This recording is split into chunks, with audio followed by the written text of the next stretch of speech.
Good evening, everybody. Pick 6, Week 3. It's no longer almost Friday. It is finally Friday. You don't have to look on your Instagram anymore. Yes. We can tell you it's finally Friday. You do a lot of work with that stuff, man. We all do. Yeah, it's great stuff. It is. Well, it's nice to see some football before the messy weather tomorrow because we're having some messy weather, which is not good. Certainly is. This Friday night, giving us our first look, Nick, at the defending state champions, LaSalle. Been playing out-of-state teams up until tonight. The Rams going on the road, but not very far, a few minutes away to Conley Stadium, facing Central in our Pick 6 primetime matchup.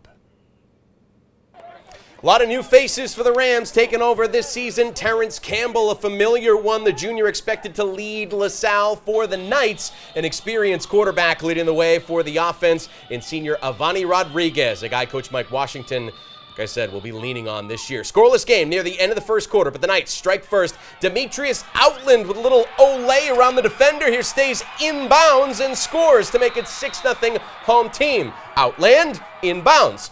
And a chance to extend that lead in the second for the Knights. But one of their bugaboos tonight, turnovers. Rodriguez has his pass picked off near the goal line by Rams junior Amari Montero. Keep that name in mind. Keeps the Knights from scoring more. Knights still with the lead later in the second, but again, turnover. Ball gets knocked loose here. It turns into points for LaSalle. Campbell with the scoop and score. Soup putting the Rams ahead 7-6. That was the lead at halftime.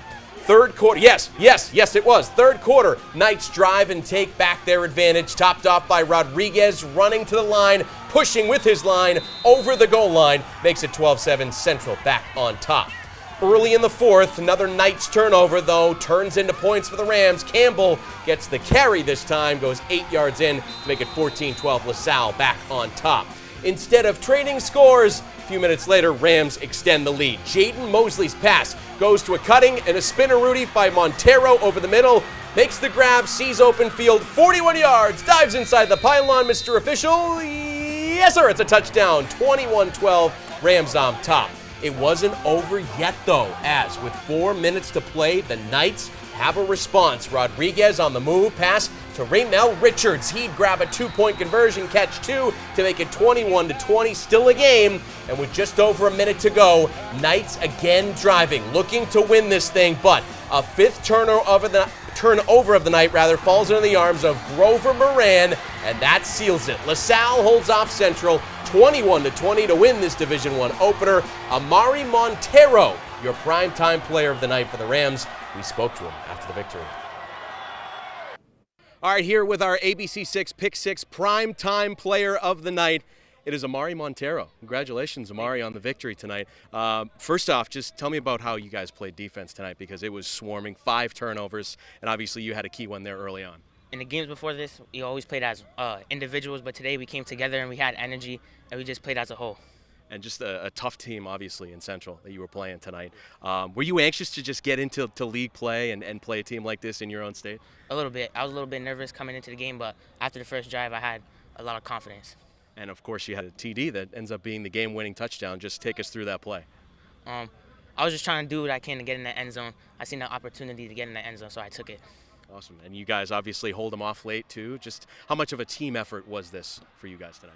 It was a whole team coming from even the people that weren't playing. They were there with energy and just hyped us up. Going forward, this victory, what does it do for you and your team? Obviously starting league play with a win. We're looking to build on this and just go far in the season with it. Awesome. Congratulations, Amari. Thank you. Well done. Amari Montero, our primetime player of the night. All right, moving on now. Max Reed Field, where Woonsocket was nursing a late lead against Shea. Both teams playing for their first win in Division II. The Raiders going to the air in the fourth quarter to try and cut it to a 2-score deficit. And Selmo Pina rolling out and going deep to Kea Sunnyway. He finds a way to make the play. That is the home team on the cusp of the red zone. Then they try to make some moves later, but the pass intercepted by Tyrese Neely for the Villanovans. He is driven out of bounds. Nick, this is a pick 6. No, it eventually turns into 6. You gotta wait. I'm sorry. Be patient. I'm sorry. Jonathan Puguero punches it in. That makes it 19-0 in the closing minutes for Woonsocket, and that's the final score. The Villanovans getting their first D2 win. Some injury news out of Barrington here as Eagles quarterback Alex McClellan is hurt in the first half of tonight's game against Westerly. We'll go to the Barrington highlights as soon as we can. He did not return to the game after the second quarter. Here is McClellan on the sideline, injured. Again, did not return in the second half of tonight's game between Barrington and Westerly, but his defense getting a stop.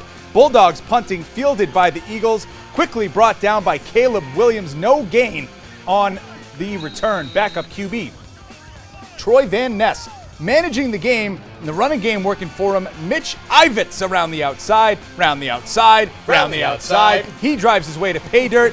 Barrington taking a 24-0 lead into halftime. They keep the shutout on the board and win 35-0. Close one in Cranston tonight. Tony Barretto, SVI Sports, there for this one. West taking on St. Ray's in Division 2. Falcons down 6-0 early. Quarterback Keelan Cornell like Keenan and Kell. Here it goes. Steps back and fires a dime to Jack Matcher, who makes a great grab down at the 1. They'd punch it in from there to take the lead. But on the ensuing kickoff, the Falcons squib it. It makes its way to the returner. He finds a seam, and he's off to the races. Damian Ocampo, here he goes. He puts the Saints back on top of the blink of an eye. This game was nip and tuck the whole way through. In the end, St. Rayfield gets a 1-point victory on the road, 14-13. The captains meeting at midfield down in South Kingstown as SK hosting Cranston East in an early kickoff tonight. Thanks to Brad Whalen for these highlights. He's been a big help for us this season. The Thunderbolts striking first. The big boy bouncing outside. Sakari Monroe dragging defenders, reaching across the goal line and in. Cranston East starts out with a 12-7 lead, but the Rebels rallied. Jordan Chalou ripping off a 32-yard score, but a 34 unanswered points for SK. They did not look back from there. 41-18, the final. SK, okay. Big number there. These are the bleachers here at Lincoln High School, hit with that tornado that came through here last weekend. Their press box is gone, hundreds of seats roped off, but the school able to pull it together to play tonight's game. The Lions taking on Classical. Fourth down for the Purple. Quarterback Tyler Lee calls his own number, gets the first down and then some, in standing up for the touchdown. That makes it a 3-point game, down 15-12. They run a fake field goal to try and get it to a 1-point game, but Lincoln sniffs it out. Jalen Bodden at the bottom of that pile, helping the home team hold on to win 35-26. Now to Johnston, where the Panthers were working to go 2-0 on the year, hosting Ponagansett, and Pono's defense not shy. Who needs a huddle when the camera's on you? I guess they'd rather do anything else other than try and tackle Stephen Finnegan. Johnston working the clock. The Chieftains able to bring him down for a loss. Jack Spike in there for the tackle behind the line. Then later, they give it to Finnegan again, and Finnegan scores again.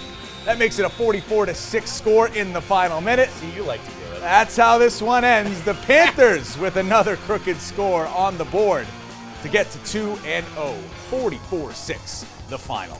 We wrap up our highlights with a beautiful sight on a fall Friday night. Turf, bright lights, good crowd, North Providence, Situate. I don't like being a poet. Beautiful. I know. Thank you. Nice. 7-0 lead in the second quarter. Looking to add to it. Michael Allard, big carry, gets blockers in front of him. Almost comes into your living rooms right there, folks. Keeping the chains moving for the home team. They really lean on that kid. The Spartans looking to hold NP off the board again. Few plays later, this run blown up by Charles Grover. He stops it, and Situate, for now, stops the scoring from happening.